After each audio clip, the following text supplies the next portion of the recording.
জিম্বাবুয়ের বিপক্ষে তৃতীয় টি-20তেও ব্যর্থ বাংলাদেশ দলের ওপেনার লিটন কুমার দাস। তার মতো সিরিজে রান পাচ্ছেন না অধিনায়ক নাজমুল হোসেন শান্ত। টি-20 বিশ্বকাপের আগে এই দুজনের বাজে ফর্ম নিয়ে দুশ্চিন্তা বাড়াচ্ছে বাংলাদেশ দলের। লিটনের ব্যাটে রান যেন ভুলে যাওয়া কোনো স্মৃতি, হঠাৎ হঠাৎ যা উঁকি দেয় মনের গহীনে। তার খেলা সাম্প্রতিক টি-20-র রেকর্ড ঘাঁটলে অন্তত তাই মনে হবে। শেষ 10টি টি-20তে মাত্র 178 রান এই ডানহাতির।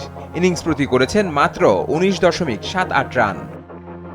এই 10 ইনিংসের মধ্যে একবারও নেই 50 দেখা। সর্বোচ্চ 41 রান করেছেন গত বছর ডিসেম্বরে নেপিয়ারে নিউজিল্যান্ডের বিপক্ষে, যে ম্যাচে বাংলাদেশ পেয়েছিল ঐতিহাসিক এক জয়।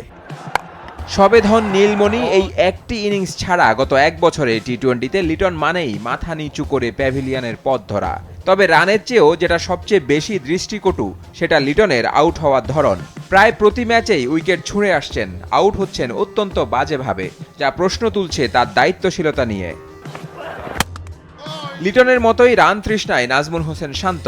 শেষ 13 ইনিংসে যার সংগ্রহ মোটে 191 রান, গড় 17.36।